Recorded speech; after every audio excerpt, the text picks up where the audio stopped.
Halo semuanya, saya perwakilan dari kelompok 7 gender. Kelompok 7 isinya ada saya sendiri, Markus Sugiarto, kemudian ada Kak Alreds Epipa.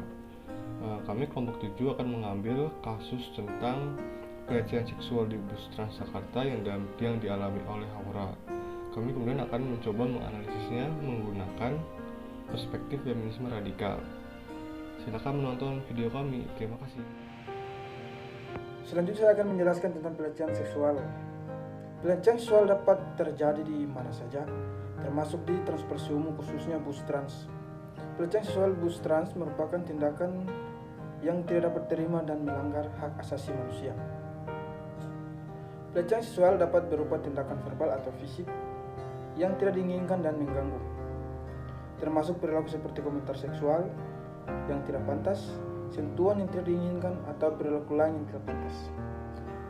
Selanjutnya saya akan memberikan contoh kasus telah terjadi belakangan ini terkait fenomena pelecehan di bus trans. Ada kasus pelecehan seksual di bus Transjakarta, rute Monas Pulau Gadung. Aksi pelecehan seksual ini diceritakan oleh sang korban, yaitu Haura, lewat akun Twitter pribadinya. Kronologinya ialah awalnya Haura naik bus Transjakarta rute Monas Pulau Gadung yang selalu padat di jam pulang kantor. Di tengah perjalanan, korban Haura merasakan ada yang aneh pada bagian belakang tubuhnya. Lalu dirinya sempat meminta tolong penumpang lain untuk melihat apa yang terjadi. Tak berapa lama kemudian, ada seorang ibu yang langsung menarik tangannya. Untuk berada di tempat banyak wanita berdiri, sang korban Haura juga memberanikan diri untuk mencari kesempatan menahan pelaku ini agar tidak kabur saat ia hendak turun di trans. Untungnya, keberanian Haura direspon cepat oleh petugas dan dibantu untuk menahan sang pelaku. Setelah kita paparkan tentang kasus pelecehan seksual di bus trans yang dialami oleh Haura ini, selanjutnya saya akan menjelaskan faktor-faktor yang mungkin akan menyebabkan terjadinya pelecehan seksual di bus trans. Yang pertama, ada kondisi fisik bus yang padat dan sempit membuat pelaku merasa mudah untuk melakukan tindakan pelecehan seksual.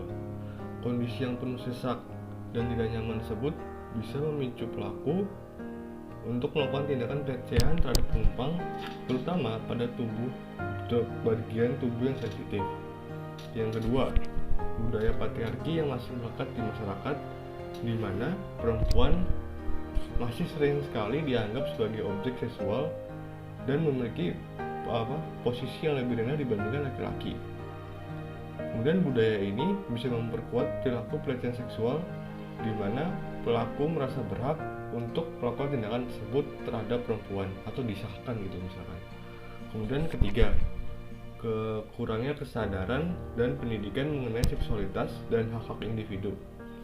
Banyak orang-orang yang belum memahami sepenuhnya mengenai batasan seksualitas dan hak-hak individu, sehingga tindakan pelecehan seksual masih sering sekali terjadi. Kemudian kurangnya pendidikan juga menyebabkan banyak korban itu tidak melaporkan pelecehan seksual yang dialaminya karena mereka tuh cenderung tidak mengetahui cara untuk melaporkannya. Kemudian keempat, kurangnya pengawasan dan penegakan hukum yang ketat terhadap pelaku pelecehan seksual yang di dalam bus trans ini. Jika pelaku tahu bahwa tindakan pelecehan seksual yang mereka lakukan tidak dihukum atau tidak dikenakan sanksi yang tegas, maka mereka akan merasa bebas untuk melakukan tindakan tersebut, atau mereka tuh bisa mengulangi tindakan tersebut karena mereka tidak disanksi dengan tegas. Selanjutnya, ada undang-undang untuk mengatur pelecehan seksual di bus trans ini, seperti Undang-Undang Nomor 13 Tahun 2006 tentang Pelindungan Saksi dan Korban. Pasal 8 dalam undang-undang ini menyatakan bahwa setiap orang yang melakukan pelecehan seksual dapat dikenakan sanksi pidana. Namun, meskipun sudah ada undang-undang yang mengatur, tetapi kebanyakan pelaku bisa bebas dan tidak mendapatkan hukuman, yang akhirnya pelecehan seksual di bus trans itu terjadi dan terjadi lagi. Saya ingin mencoba mengkaitkan kasus pelecehan seksual yang dialami oleh Hora ini dengan perspektif feminisme radikal.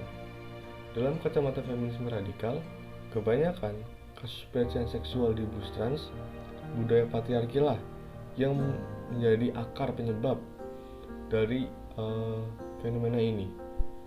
Hal ini karena dalam budaya patriarki, perempuan seringkali diperlakukan secara tidak adil dan direndahkan, sehingga dapat membuat pelaku pelecehan seksual merasa bahwa tindakan mereka itu sah atau dapat diterima.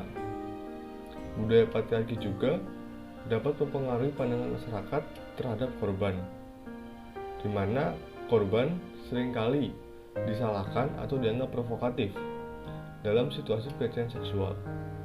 Selain itu, budaya patriarki dapat memperkuat stigma yang menyertai pelecehan seksual terhadap perempuan, sehingga korban seringkali merasa malu atau takut untuk melaporkan tindakan pelecehan seksual tersebut. Nah, untungnya tetapi dengan perkembangan zaman ini, semakin banyak perempuan-perempuan hebat dan berani untuk melawan budaya patriarki.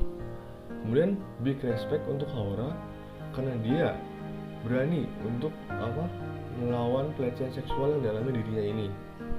Dengan dia tuh memberanikan diri untuk menahan sang pelaku agar tidak kabur. Kemudian respect juga untuk pihak Transjakarta dan pihak kepolisian yang sigap untuk menangani kasus pelecehan seksual yang dialami oleh Haura ini. Kemudian harapan saya kedepannya makin banyak lagi orang-orang yang peka dan sadar untuk melawan budaya patriarki, juga pelecehan seksual yang dialami oleh seluruh masyarakat Indonesia, baik perempuan maupun laki-laki. Saya juga berharap kedepannya banyak muncul perempuan-perempuan hebat yang mempunyai daya pikir kritis untuk melanjutkan gerakan-gerakan feminisme yang baik dan benar yang sudah ada sejak zaman dulu ini. Mungkin sekian video dari kelompok 7. Maaf jika ada salah kata. Terima kasih.